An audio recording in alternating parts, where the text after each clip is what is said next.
Welcome back, ladies and gentlemen, to the much awaited, much requested Monarch Legacy of Monsters finale episode. I'm your host, Mario Busto, alongside the other host, Zachary Newton. Welcome back. We're back, y'all. And I know, I apologize, but it was bad timing, but no excuses. This is a no excuse zone. We're back with a 4-episode banger. We're going to be doing a episode 7, 8, 9, and 10 all encapsulating finale episode. Zach, what do you think about that? That's a mouthful for a title. It is a mouthful. It's also a hell of a lot of episodes. It's almost half the season. We're one episode off from half the season, which is crazy. It is crazy. But I mean, what can I say? For All Mankind was just that good, and it was the perfect storm. Perfect storm. We're both busy. We both got a ton of work, life going on, holidays. So sorry. Yep. But we're happy to be back. It all happened. Honestly, it was a lot of variables. First and foremost, the holidays occurred. Then I got a load of projects on the table on the video side of things, and you got busy with work, and then just the holiday craziness. I took a week off, but we're back. We're back in action. It's gonna be an action-packed week. Actually, we have not just this episode dropping, where we're gonna be kind of doing a high-level look at all of the craziness that ended the season. Yep, from episode 7 through 10. I'm also going to be, very sadly, concluding my Hard Knocks Miami Dolphins series tomorrow, more than likely. Very sad. My prediction of them going to the Super Bowl very much fell short. And we are going to start a new series this week. Very anticipated. Probably the most anticipated series so far in the year, besides like the very famous shows like House of the Dragon and things like that. Masters of Air coming on Apple TV. That's our specialty here on the Story Archive show. We tend to talk a lot about Apple TV shows, and this one is star-studded. You got Austin Butler, aka Elvis Presley. You got Barry Keoghan, aka the guy from Banshees of Inisherin, and he's also the new Joker in the Batman. That's interesting. I did not. And he's done plenty of others. He did a movie called Saltburn that might get nominated for some stuff. I think the Oscar Awards, the nominees, drop tomorrow. And for now, guys, at least the plan now, because things could change quick. There's a couple shows that are catching my attention. True Detective's out. Okay, I want to watch that. I'm not going to promise an episodic for that because I don't know yet. We got to see if it's a good fit. I got to watch the first episode. It's getting good reception, though. But I kind of want to do an Oscars dive. I kind of want to see what's nominated. I think I already know pretty much most of them. I've probably seen a few of them. Probably. And kind of want to do spread it out until the Oscars get here and kind of go through the movies, which we haven't done really any movie reviews yet on the channel. And we are supposedly a TV and film podcast. But up till now has been mainly TV. So we may be venturing into that. Zach, anything else you want to add before we get into this Monarch? I was going to say I'm super excited for Masters of the Air. I've been trying to, not really speed watch, but just get through all of Band of Brothers in the Pacific before watching this. I had watched Band of Brothers way back in the day when I was much, much younger. Don't know that I've seen all of the Pacific, but I've been distracted because I've just been plowing through Game of Thrones. So, that's okay. That's my attention. So, we have an update. Zach is neck deep, not just in fatherhood, but also he got into Game of Thrones after much social pressuring on my end for what, Zach, 3 years at least? At least 3, yeah. It's been quite some time. I think I'm in season 3 now. Yeah. Okay, I mean, without spoiling too much for the audience out there, you're in season 3. How far in are you?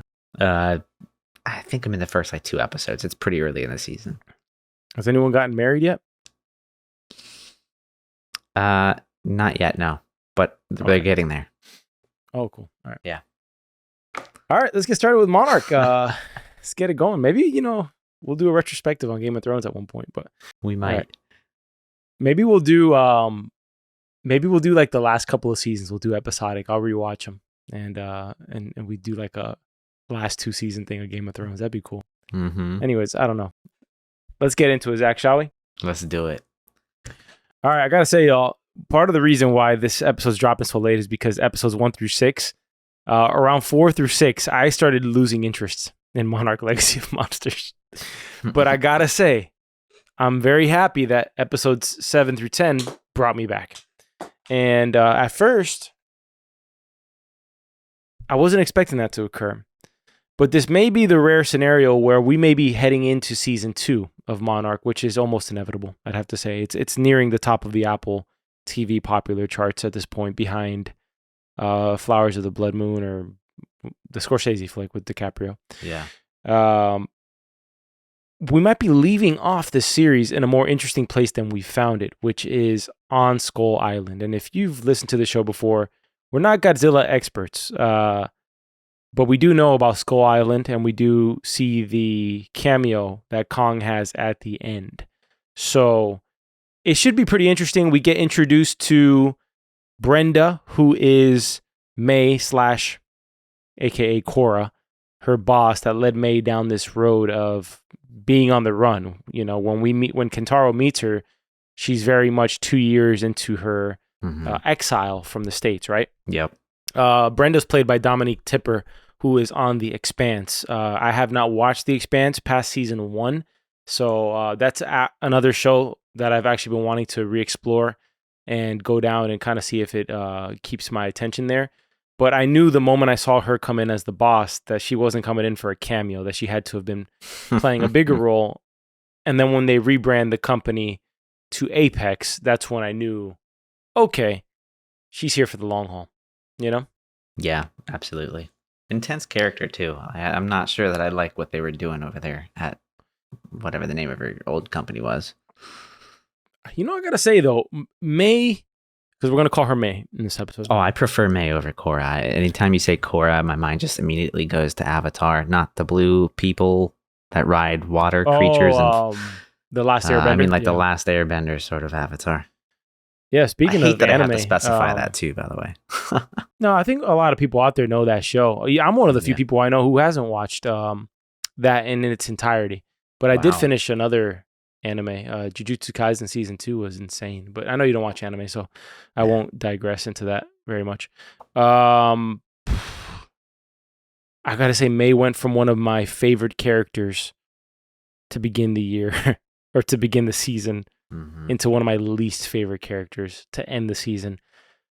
She seems like implacable. She's just always unappeased. She's always sort of unhappy or complaining about something to the degree that when she's sucked into this hole, into the Titan world or the world in between worlds, she's complaining about moving this ball that Shaw is trying to get them to move, and she needs to take a break. Like, this girl is honestly, she gets on my last nerve by the time we get to the point where she rejoins the group. I don't know if you had a similar reaction to her. But that was my feeling about May getting to the last quarter of the season. I don't think I've ever been a big fan of her in this show. I mean, she always doesn't want to be wherever she is. And you're right. It is really annoying. Like, it's just like, okay, I get it. Like, do you have another mode? Like, but it doesn't seem like it. Yeah, it does. It's just, it's too repetitive. I will say the show did a good job to explain to me why she's even in this show. Because she says it. She confesses that, hey guys, I saw your opportunity with those files as my way out, my way back home, which explained everything. Yeah. Because after that, I was like, okay, she's annoying, but she has a legit purpose. Like, that makes sense to me that she would do that. And I'm glad that she did confess to them what she really felt about them, because she could have rehashed the entire spy thing again, which she opted not to do. Instead, she opted to confess to her friends how she used them, right?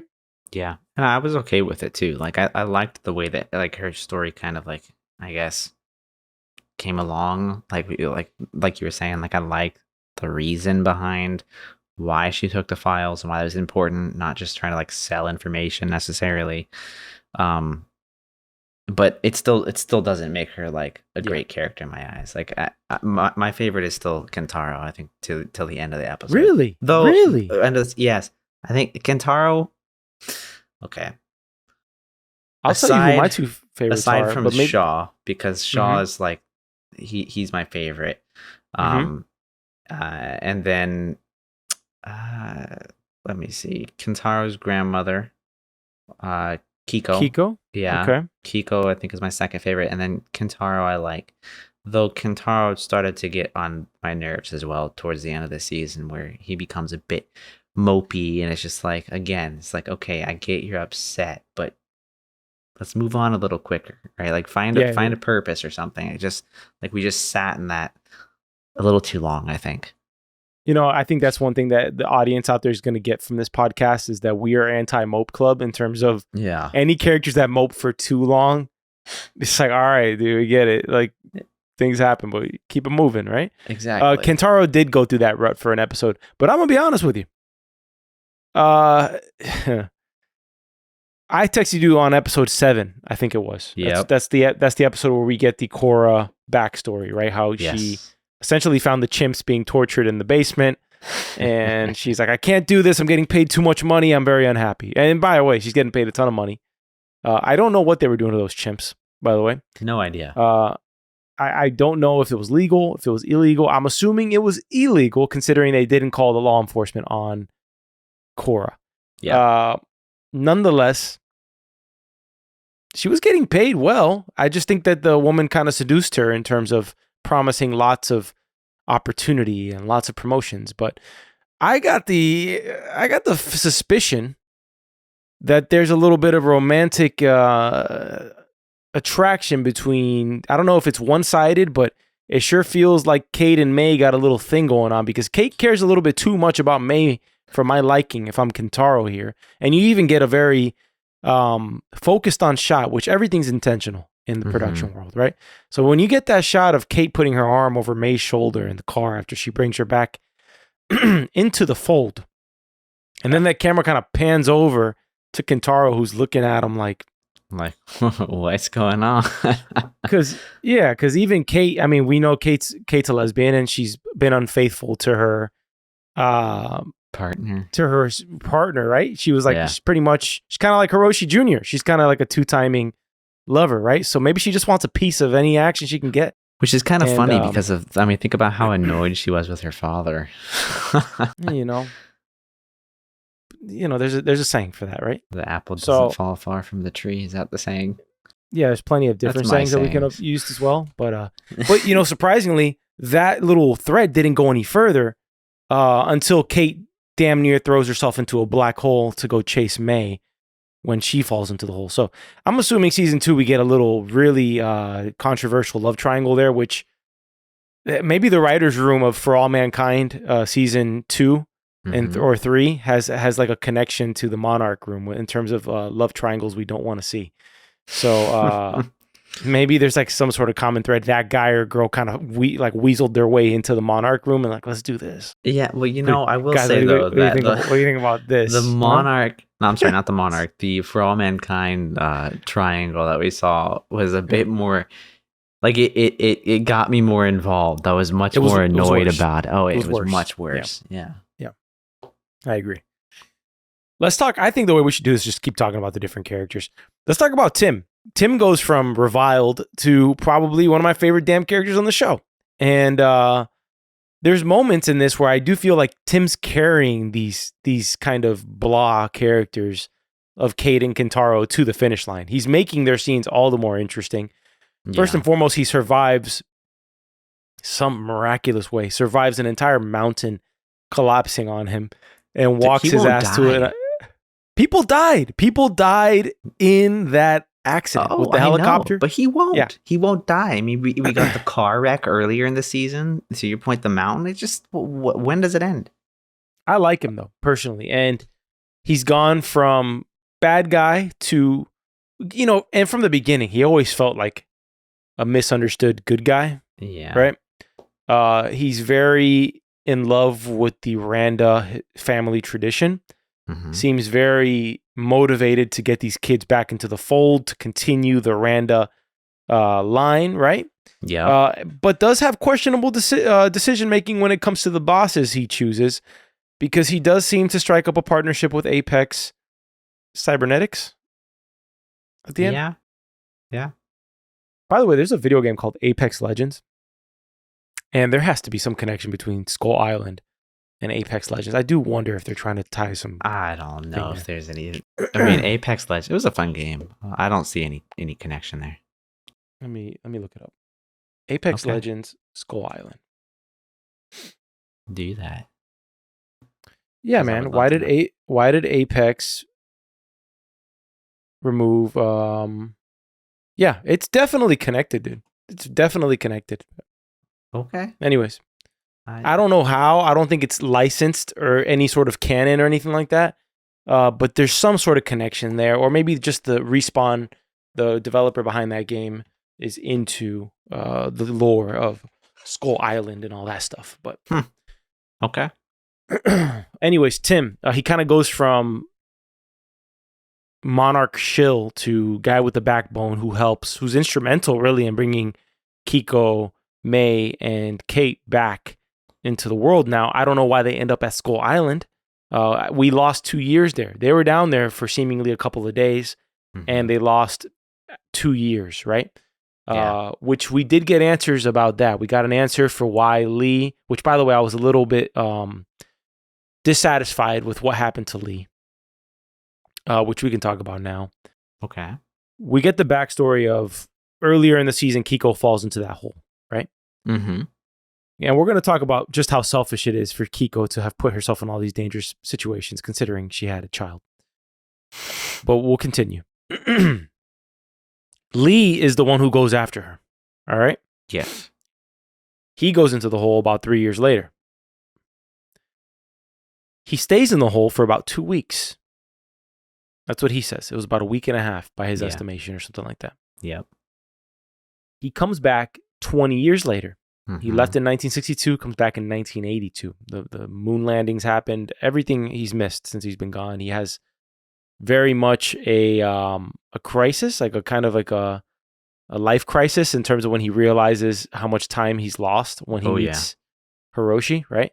And so much so that leads to the most compelling scene in the entire season, which is when, and I'm so glad that they didn't do the classic cliche muted audio, no dialogue. Oh, I would have been so annoyed if they did that. Yeah, we actually got a good payoff of Kiko finding out that she has been in not Skull Island, in this in between place since 1959 to 2015.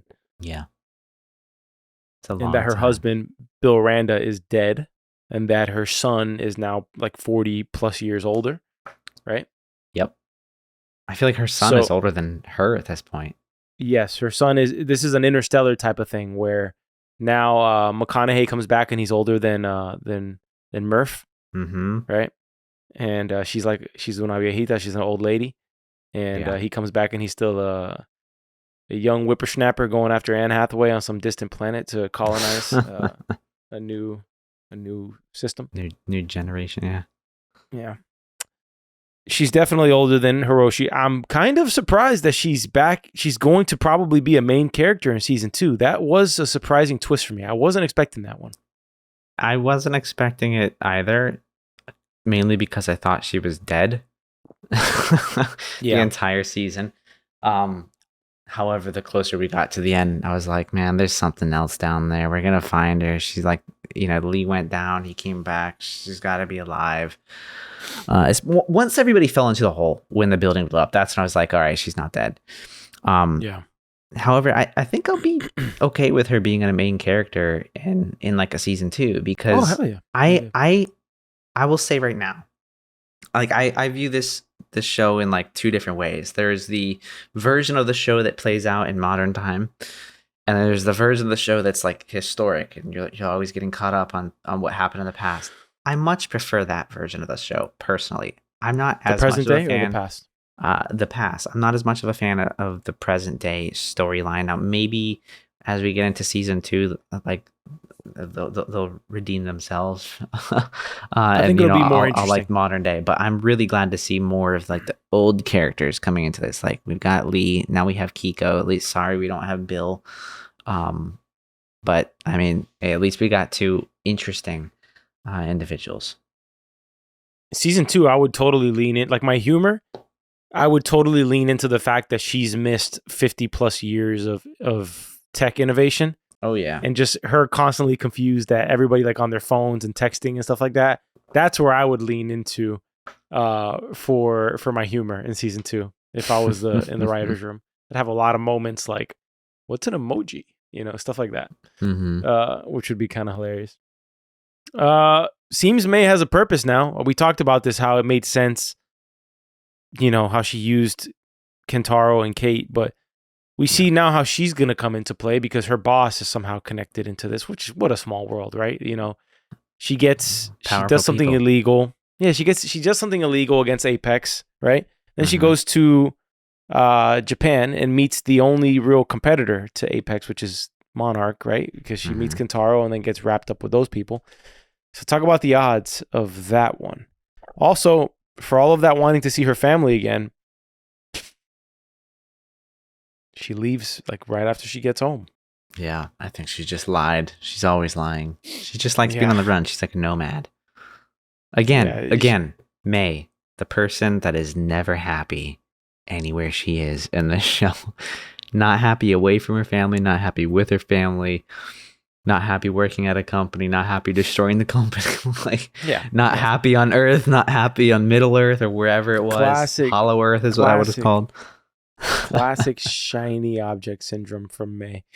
The issue I had with Lee and his storyline is the fact that when he comes back from the hole, okay, they put him in that retirement home.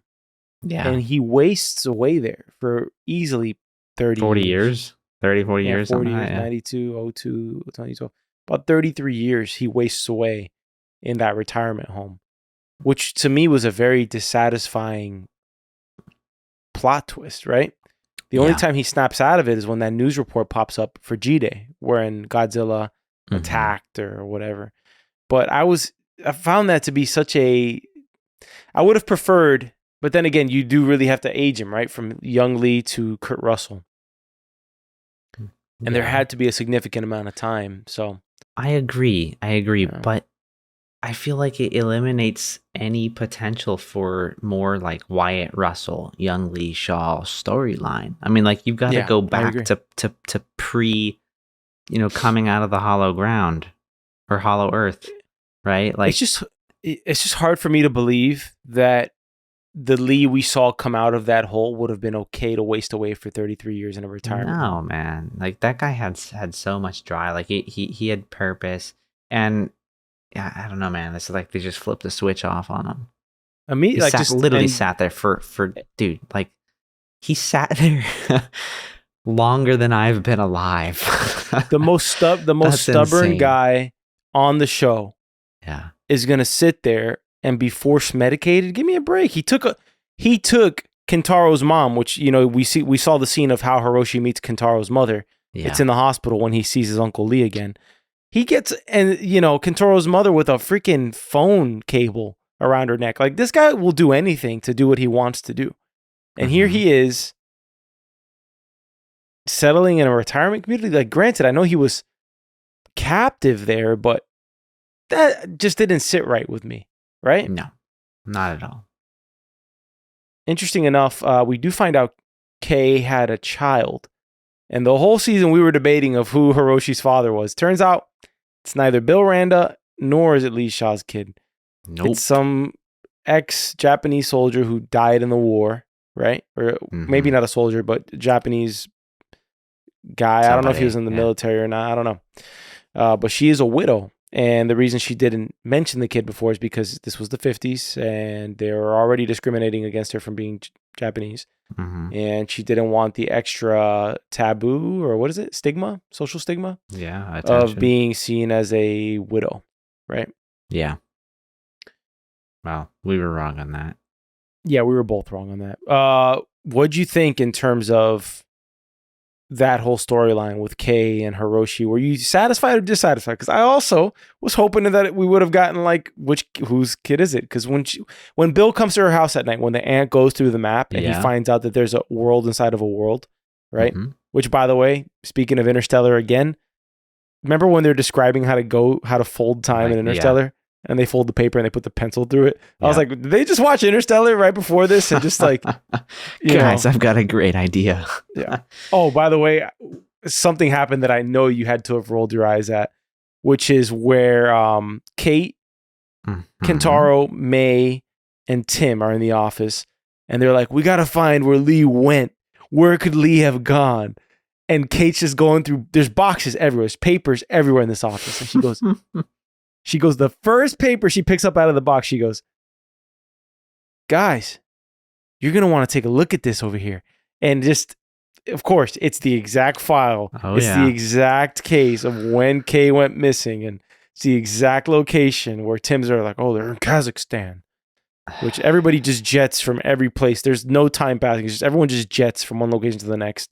Yeah, which I'm fine with. To be honest. There's no like investigation though. Like I don't. It's not that I want everything to be so ridiculously difficult and time consuming to get to the next clue. Yeah, but I don't want to see somebody just like blindly reach into a box they've never seen before and pull out the instruction sheet, the cheat sheet here. You know, punch in the cheat code, and all right, now we know exactly where we gotta go. Like, it's ridiculous. I laughed. By the way, speaking of things I laughed at, Lee had about, if we're gonna calculate it in Earth time, he probably had about 17 months to go from plugging in that cable to the machines. Yeah. From the moment Godzilla comes through the portal to the moment the flying creature, the flying giant COVID bat, goes and bit Godzilla in the neck. From that all occurring, that was a joke about the COVID bat, by the way. Oh yeah, the COVID bat. Highbrow. Big old COVID bat. Yeah. Highbrow. He had about 17 Earth months to go from one ball to back inside. He did not need to die there. He had an eternity to get back to that ball, to climb back in there. Did you feel the same way I did? Like, were you just counting the times like, buddy, really this is the diversion. This is the diversion to get back in the pod. Yeah. I feel like he had more than enough time. I was not happy with the fact that he didn't go with them. However, I don't think he's dead. Oh, he's got to be dead, Zach. He has to be dead. It's just, I think they couldn't afford Kurt Russell for a second season. They were just like, they're going to keep it open-ended. Come on. It's Apple. No, yeah, you're right. Good point. They don't have the money for something. That's insane. It's true. They could buy Disney tomorrow if they wanted to. Well, I was saying it more from the perspective of, does Kurt Russell want to do a second season of this? You know, he doesn't have to do anything if he doesn't want to. No, he doesn't. But I mean, come on. You're going to kill off Wyatt Russell and Kurt Russell in the same episode? I'm honestly a little bummed that Wyatt Russell doesn't have a role that's even more prominent than the flashbacks, right? He really does steal the scenes. And yeah, we'll talk about favorite scenes later on here. Hiroshi's back in the fold. Doesn't really give an explanation as to why he has two families. It just seems as simple as he fell in love with Kentaro's mother, and that was it. She was a very loving and nurturing woman in that hospital, and I think that's a very attractive feature, right? And Lee was having a hunger strike because he wanted to see Bill Randa, but at this point, Bill Randa was dead. So yeah, Bill was dead, and I don't know. I mean, I think Hiroshi probably felt bad for her too. I mean, Lee just literally choked her out with a cable, trying to sneak out of the hospital. But we do know that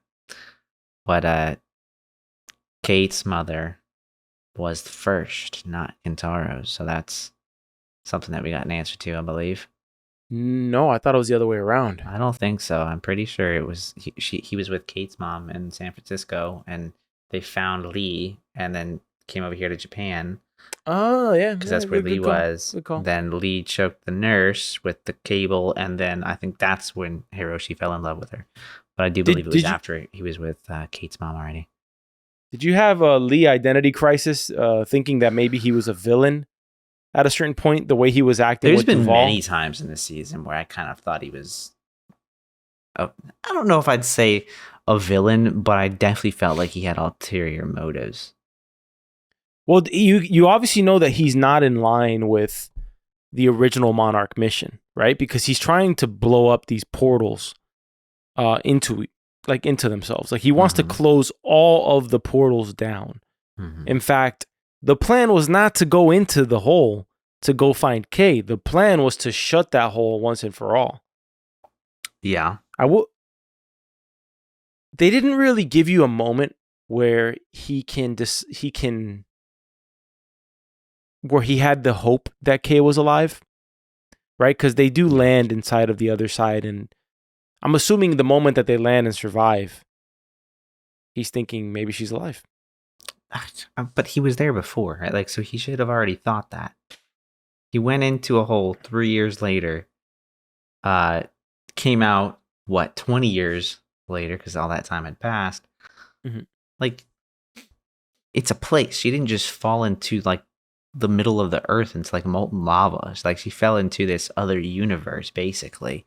So I feel like he should have already had that feeling that she was alive. And damn, all that time passed, and she only thought she was there for a couple months? Yeah, she thought she was there for a month and a half, which is crazy. That's like next level, gravity that she's dealing with there. Oh yeah. If I gave you the opportunity to go into the Hollow Earth with your family, you can take your whole family with you. Thanks. Would you do it? Man, that's so interesting. Like, part of me would be very interested in just like time jumping to some point in the future and seeing what it looks like. Is it like cyberpunk or altered carbon or something at that point? Or you come back and it's a nuclear wasteland. Yeah, or is it Silo? I have no idea. Yeah. Oh shit, I should have stayed in the hole. Yeah.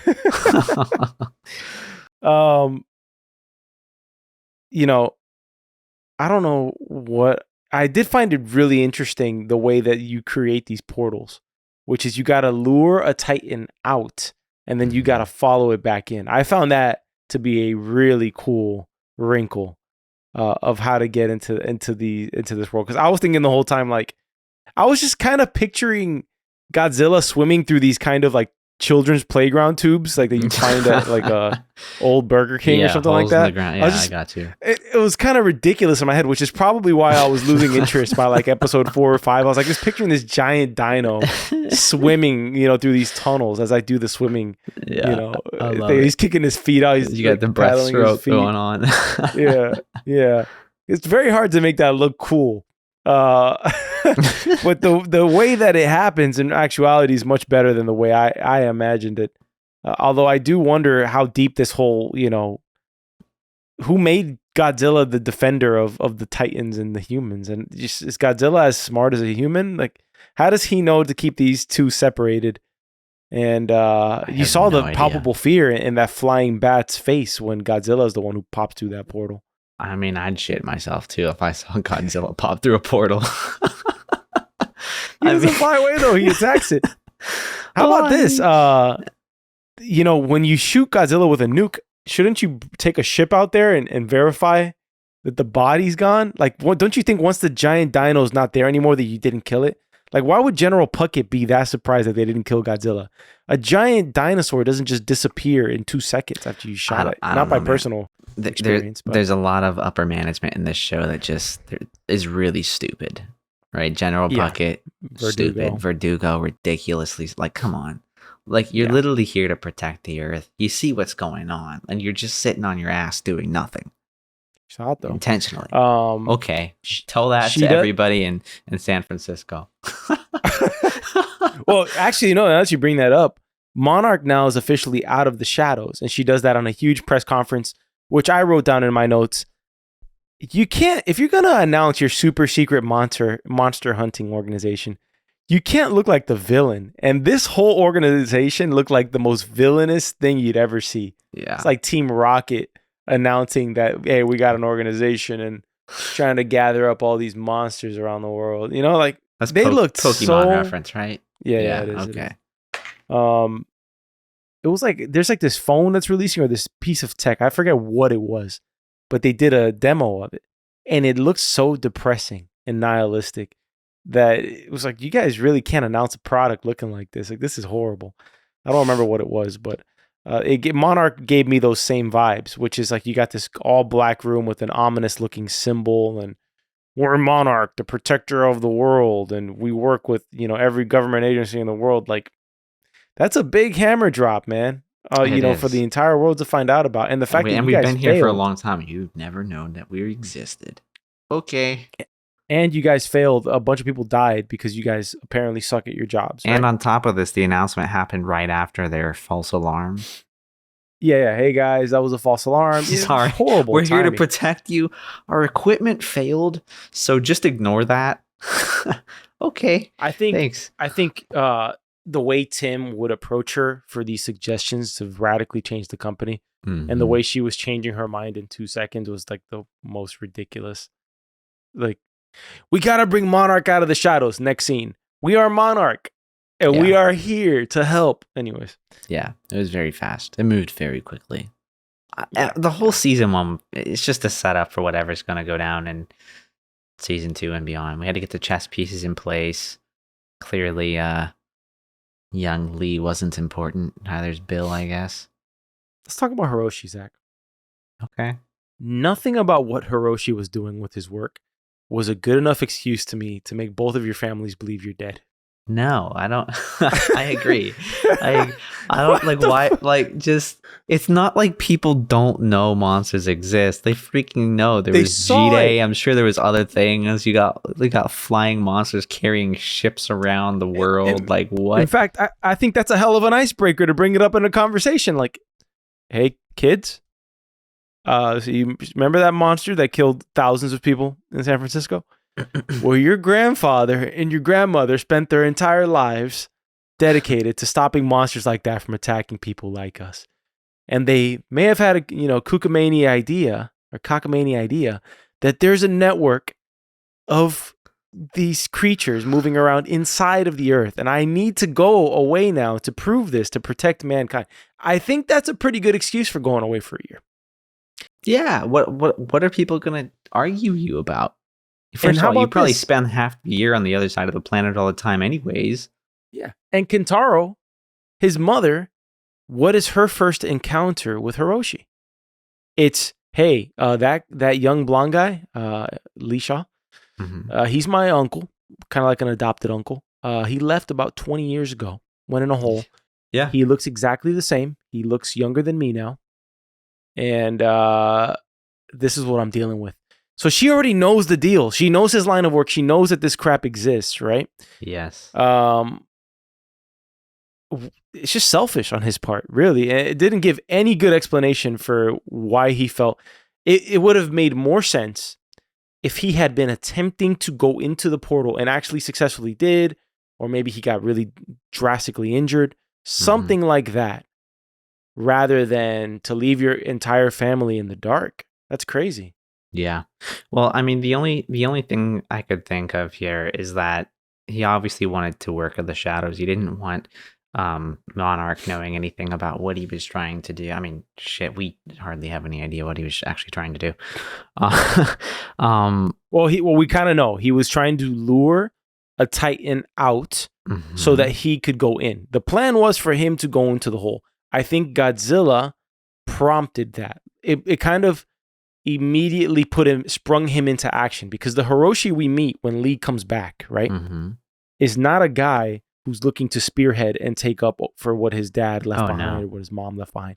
This is a guy who actually hates the work that his parents did, because he feels that mankind had been living completely normal in unison with these Titans without any issues until these three decided to kind of poke the bear, so to speak. Yeah.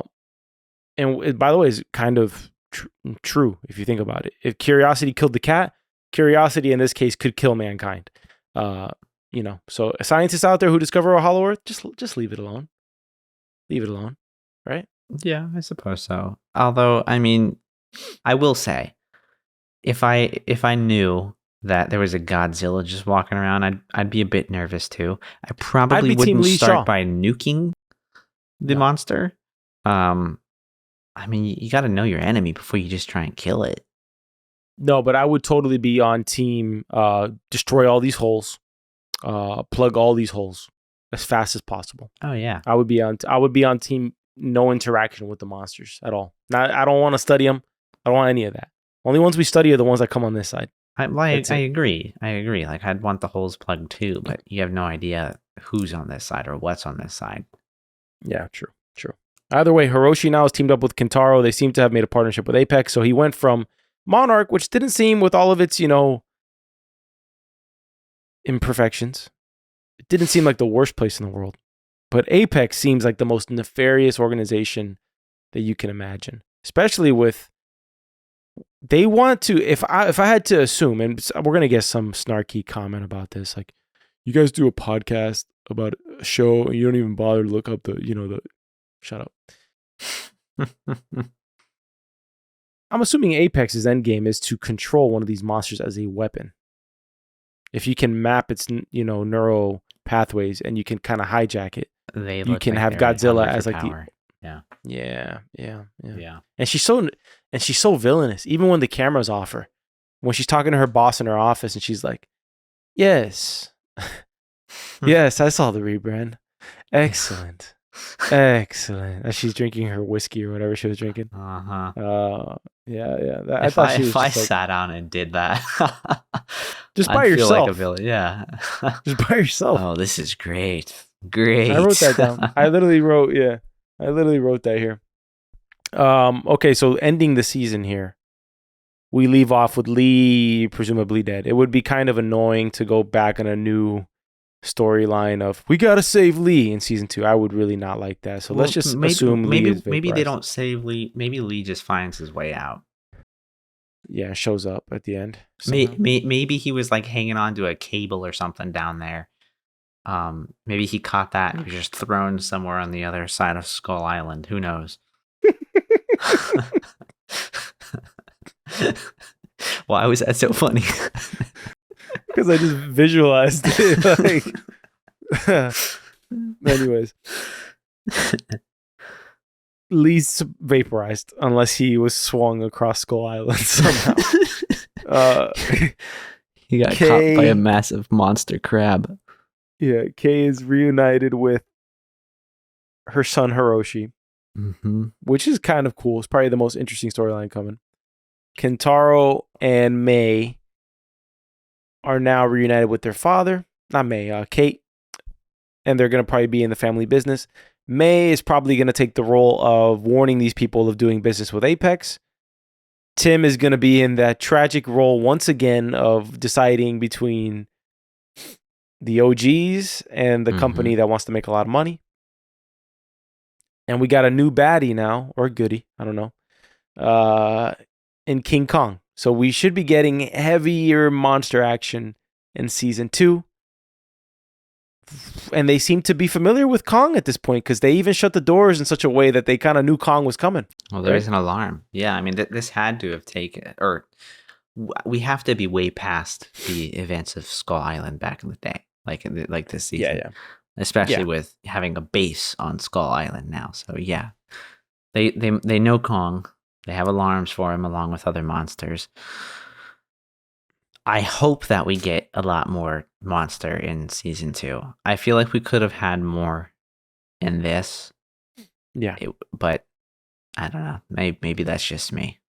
That should be the name of this podcast. Like our podcast coverage of Monarch should just be Monarch, more monsters, more.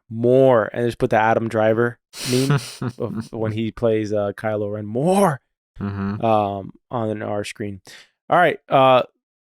Let's get into some categories, Zach, for the season. Let's close this out strong here. Well, I'll tell you, it's been about a month since I've seen episode 7, so remembering very granular categories here. Gotcha. It's going to be a little difficult. I've had to refresh myself, but let's start with favorite episode of the last 4 episodes. That's a good one to drill down into. For me, it has to be the finale because you get that.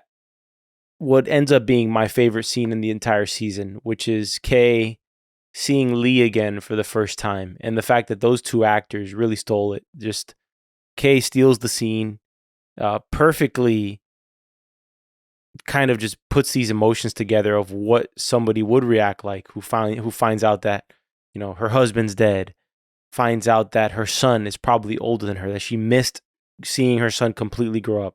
And the birth of her 2 grandchildren, and the aging of her other sort of love interest here and good friend, Lee Shaw, right? Yeah. all of this that's occurred, and it feels like her whole life's fallen apart in one moment, even though she feels like she's only been there for a month and a half. I thought that was like just an incredibly good scene, and just the first thing that always comes to mind when I see a scene that good is that's probably the scene I would have chosen to see her act out if I was having her audition. And she killed it. She owned the scene, and just in a spectacular way. And everything was really well thought out to the detail of Lee not wanting to show himself too soon. I feel like a lot of other shows would have just like, hey, here I am. And then he just walks out from behind the tree. This time he was like, no, it probably wouldn't work that way. She would be in such shock that you need to kind of ease her into the shock of seeing. It was well done. My favorite episode, I think, between these four was actually episode 9. It was getting a lot more of the backstory. Like I mentioned earlier in the podcast, I much prefer the I guess the history of everything going on more than what's currently happening. Though I am becoming more invested into what's currently happening as a lot of the old characters are now coming into modern day times because of this time warp, which is a little confusing. There's like 3 timelines going on in this show. You've got modern day, you got the history, and then you have whatever time is happening on this hollow earth. So there's a lot going on there. But I really liked episode 9. However, I will say that the scene that you're talking about in episode 10 is probably like my top favorite out of all of these 4 episodes. I think it was a phenomenal scene. It was a good way to close out the season here. And it was still a surprise. Like for all of the season until I think episode 9, I had thought that Kiko was dead. Yeah. I didn't, but I can see why you did for sure. Yeah, well, I know you didn't. You didn't want her to be dead. I didn't want her to be dead either. I just thought, you fall into a hole hundreds of feet down, you're gonna die. But I guess I was wrong. How about favorite character of the show? Season. Yeah, the whole show. It's gotta be Lee Shaw, young and old. Lee Shaw, the combination of the two. Because you think about it, there was only one character in this show that had to base his character off of the younger version of itself, and that is Lee, right? Bill, we don't get to see old Bill other than that recording. And Kay is always just Kay. There is no young and old version because she's pretty much never ages in the entire season. So the fact that Lee had to kind of do that was probably the most difficult challenge on set from an acting perspective. Yeah. I would definitely go with Lee. Though I do think I liked young Lee more than I liked older Lee. Kurt Russell was great. Don't get me wrong. Kurt Russell's phenomenal. But I liked the character a little bit more. Once we got into, older Lee Shaw, there were moments where I was questioning, his intentions. I'm like, all right, are you good? Are you bad? Or like, do you really not care? And you're just on a solo mission. It doesn't matter what happens, which I thought for, man, a good like 2 episodes in the season that he was looking out for him and himself. That was about it. Yeah. How about least favorite character? May. 100% has to be May on this one. She doesn't really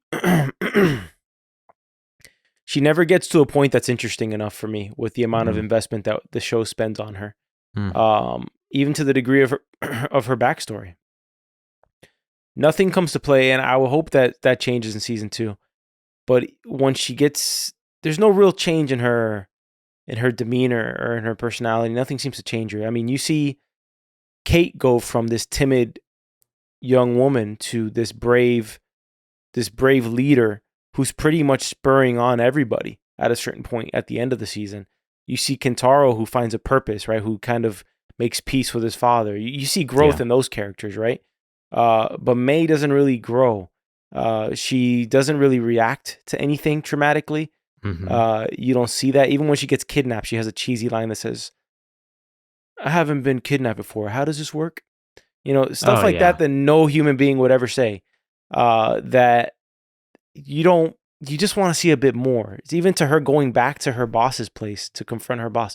I just found a lot of things that weren't satisfying. And then even at the end, when I thought she really could have brought it home, when she rejoins the group, She kind of still has that kind of bratty-ish behavior. She really bothered me inside of the Titan world where she was giving Lee lip in terms of like they're all moving this giant radioactive thing to try to get out of the hole, and she's like mad that she's being told what to do, presumably. Like, how about you listen to the people who have been here before? Yeah, and got out. God, she's looking for I'd be purpose. like, yeah, what do we do next? She's looking for purpose and is not satisfied even when she's like living in it, you know? So that's an annoying characteristic to me. So for that, May, Korra, whatever you want to be called, you're on the bottom of the totem pole for season 1 for me. Okay. I'm not gonna pick the same character. I'm actually gonna pick Kate.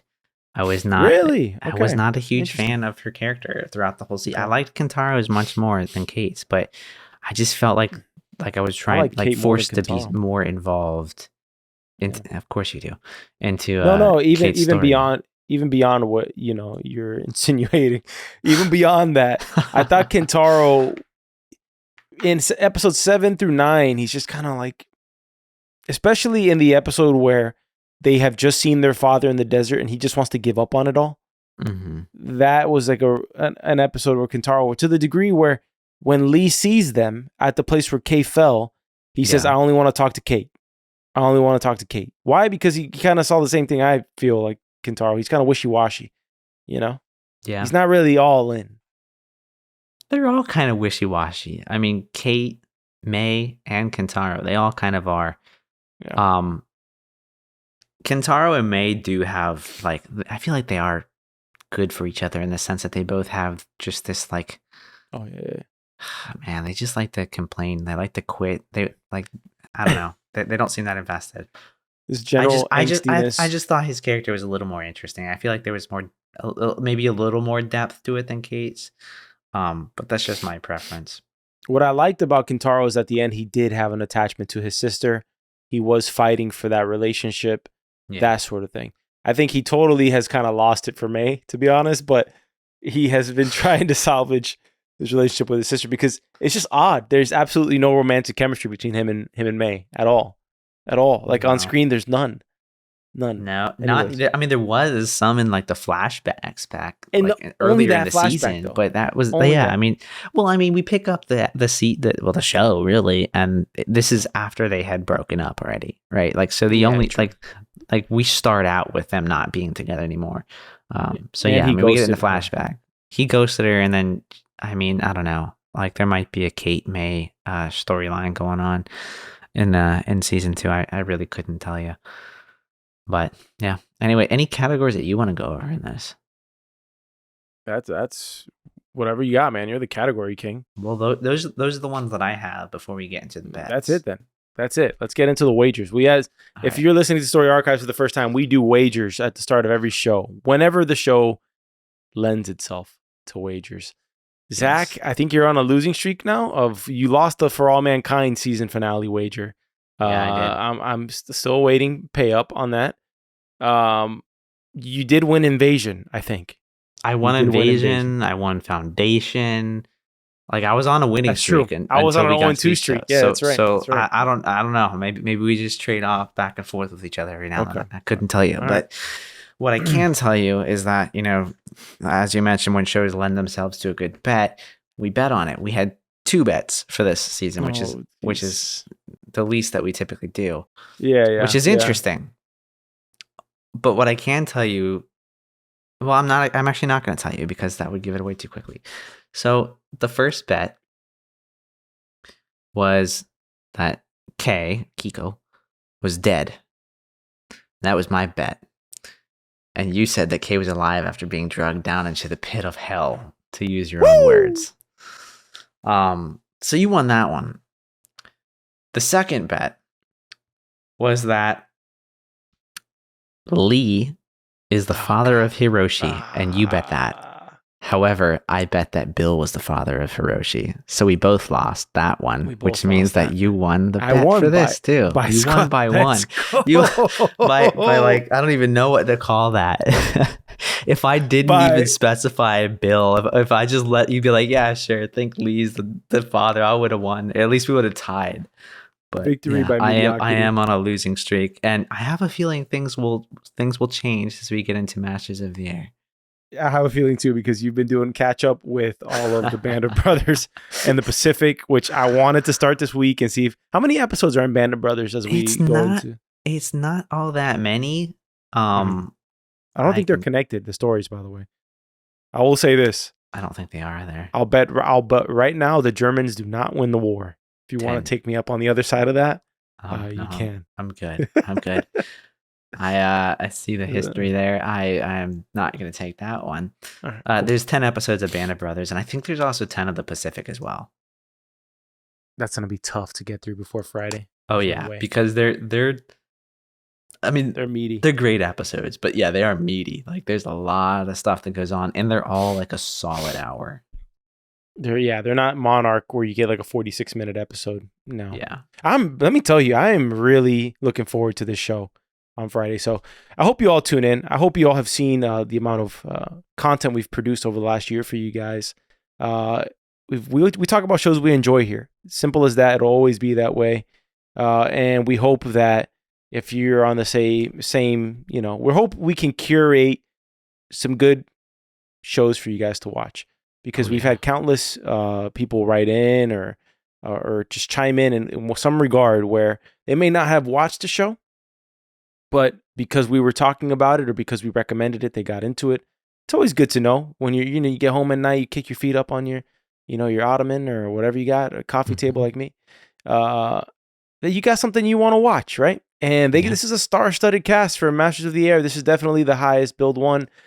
I don't think that there's a more famous actor at the moment than Austin Butler compared to Timothée Chalamet, maybe. Timothée Chalamet and him are probably 1A, 1B, which is funny. They're actually both going to be in Dune. He's in Dune Part 2. Part 2?